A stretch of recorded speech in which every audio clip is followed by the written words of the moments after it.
বাবা মা তো চাই যে বাচ্চা বড় হয়ে ডাক্তার হবে, ইঞ্জিনিয়ার হবে, এসব বলেই তো বাচ্চাদেরকে পড়াশোনার প্রতি উৎসাহিত করে। হ্যাঁ মামনি, আরে আমি আজকেই তোমাকে থিয়েটারে ভর্তি করিয়ে দিব। তুমি অভিনয় শিল্পী হবে, তোমাকে তো থিয়েটার করতেই হবে। হ্যাঁ হ্যাঁ হ্যাঁ, আমি চাই আমার মামনি বড় হয়ে অনেক বড় অভিনেত্রী হোক এবং তার নামে আমাকে চিনুক। হ্যাঁ হ্যাঁ হ্যাঁ। আচ্ছা মামনি, আমার লাঞ্চ টাইম চলছে তো, আমি অফিস শেষ করেই। Excuse me. জি বলুন। ইফ ইউ ডোন্ট মাইন্ড, আপনি বোধহয় আপনার মেয়ের সাথে কথা বলছিলেন, তাই না? হ্যাঁ, আমার মেয়ে ও কোন ক্লাসে পড়ে? 3-তে পড়ে। আপনার মেয়ে 3-তে পড়ে আর আপনি তাকে অভিনেত্রী বানাতে চাচ্ছেন? হ্যাঁ, ও আসলে পড়ালেখার পাশাপাশি চাচ্ছে অভিনয় করতে। আসলে টিভি দেখে তো টিভিতে দেখা যায় অনেক বাচ্চারা যখন অভিনয় করে, ও আমাকে বলেছে বাবা আমি না অভিনয় করতে চাই। সো আমি আমার ফ্রেন্ডকে বললাম যে আমার মেয়েটা অভিনয় করতে চায়, কি করার। তখন আমার ফ্রেন্ড আমাকে বুদ্ধি দিল, যেহেতু তোর মেয়ে অভিনয় করতে চায় আর ভবিষ্যতে কিন্তু এটা পেশা হিসেবেও নিতে পারে, তাই তোর মেয়েকে একটা থিয়েটার স্কুলে ভর্তি করিয়ে দে। তাই আমি আজকে আমার মেয়েকে নিয়ে থিয়েটার স্কুলে যাব ওকে অভিনয় শেখানোর জন্য। ইন্টারেস্টিং। তবে আপনার বাচ্চা তো এখন অনেক ছোট, তাই না? মাত্র ক্লাস 3-তে পড়ে। এই বয়সে বাচ্চাদের তো এখন পড়াশোনার ঝোঁক থাকা বেশি, তাই না? ওদেরকে আপনি স্টাডি করান, পড়াশোনায় মনোযোগী হতে বলুন, বা পড়াশোনা রিলেটেড যত কাজগুলো আছে এগুলোতে আপনারা একটু কানেক্টেড করে দিতে পারেন। তো তো সেটা না করে আপনি অভিনয়ের দিকে ওকে ইনভলভ হতে বলছেন বা উৎসাহ দিচ্ছেন, এটা কেমন না? আর বাবা মা তো চাই যে বাচ্চা বড় হয়ে ডাক্তার হবে, ইঞ্জিনিয়ার হবে, এসব বলেই তো বাচ্চাদেরকে পড়াশোনার প্রতি উৎসাহিত করে।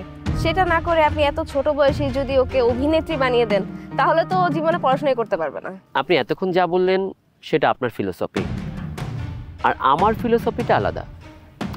আসলে আমার মেয়েটা খুব বায়না করছে ও অভিনয় শিল্পী হবে, আর আমি মনে করি শিশু থেকেই যে মানুষটা যে বিষয়টা নিয়ে চর্চা করবে এবং বড় হয়ে তার কর্মে সেটা প্রতিফলিত হবে। আর আপনি বলছেন পড়ালেখায় ব্যাঘাত ঘটার কথা। আমি যদি আমার মেয়েকে প্রপার শিক্ষা দিতে চাই, তাহলে পড়ালেখার পাশাপাশি আমাদের এক্সট্রা কারিকুলাম অবশ্যই রাখা উচিত। আর আমি মনে করি কি, আমার মেয়েটার যেহেতু ইচ্ছে অভিনয় করা, এটাই ওর ফার্স্ট চয়েস, তো আমি এটার পাশাপাশি পড়ালেখা করাচ্ছি, বা অভিনেত্রী হওয়ার জন্য ওর যতটুকু পড়ালেখার প্রয়োজন বা সার্টিফিকেটের প্রয়োজন আমি সেইটা ওকে হেল্প করব। আসলে দেখুন, আমরা বাবা মারা সবসময় চাই সন্তানকে দিয়ে তাদের স্বপ্নগুলো প্রতিফলন করাতে। আমার সব বাবা মাই বলে যে ছেলে হয় ডাক্তার হবে, ইঞ্জিনিয়ার হবে, না হয় খুব বড় সরকারি অফিসার হবে। কিন্তু একটা বাবা মাকে কি দেখেছেন বলার জন্য যে তার ছেলে একজন বড় ক্রিকেটার হবে, তার মেয়ে একজন বড় আর্টিস্ট হবে, একজন ফুটবলার হবে? এই ধরনের চাওয়া কিন্তু কোনো বাবা মাই চায় না। তাদের কাছে মনে হয় একমাত্র ডাক্তার, ইঞ্জিনিয়ার বা একাডেমিক লাইনের যে প্রফেশনগুলো আছে সেই প্রফেশনগুলোই বেটার।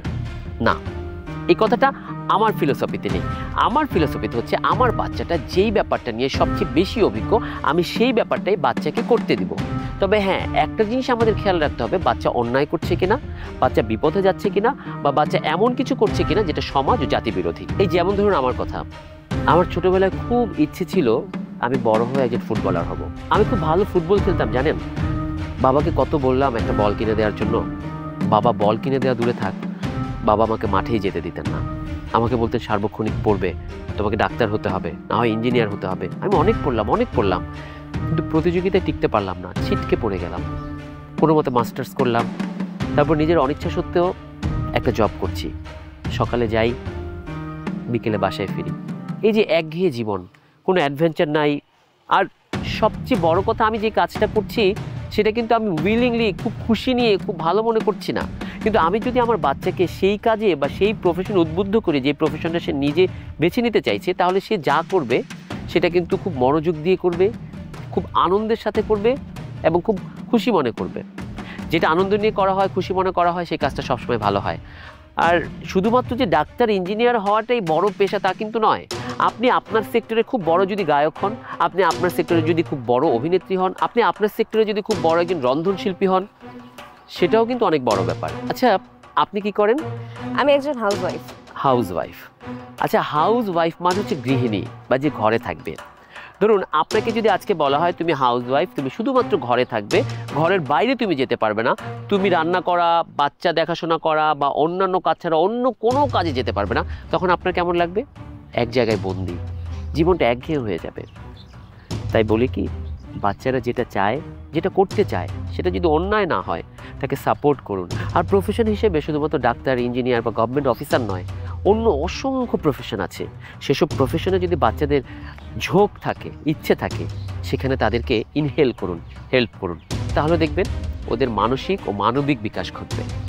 আপনি যেভাবে বলছেন আসলে আমি সেভাবে কখনো ভেবেই দেখিনি। ছোটবেলা থেকে না আমার নাচের খুব ইচ্ছা ছিল, কিন্তু বাবা মা চায়নি, পড়াশোনার চাপে নাচটা আর কখনো শেখা হয়নি। আর এখন আমি গৃহিণী।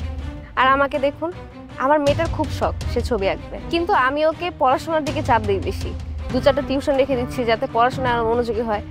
কিন্তু এটা কখনো ভেবে দেখিনি আমার মেয়েটা ডাক্তার, ইঞ্জিনিয়ার হওয়ার চেয়ে যদি ছবি নিয়ে তার পছন্দের জিনিসটা নিয়ে আঁকাতো, তাহলে হয়তো জীবনে আরো ভালো কিছু করতে পারবে। আসলে আপনি ঠিকই বলেছেন, আমরা বাবা মারা না অনেক সময় সন্তানের উপর অনেক কিছু চাপিয়ে দিই, কিন্তু আমাদের উচিত সন্তানের উপর কোনো কিছু চাপিয়ে না দিয়ে তার আগ্রহী বিষয়টায় উৎসাহ দেওয়া। না, এটা আমার জীবন থেকে উপলব্ধ একটা বিষয়, তাই এইভাবে গুছিয়ে বলতে পেরেছি। আমি একজন গুড স্পিকার বা মোটিভেটর না। ঠিক বলেছেন। আজকে আমি গিয়ে আমার মেয়েকে একটা আর্ট স্কুলে ভর্তি করিয়ে দিব, দেখি ওর আগ্রহের প্রতিফলন কতটা হয়। আচ্ছা ভাইয়া, আমি আসছি, ভালো থাকবেন। আপনিও ভালো থাকবেন।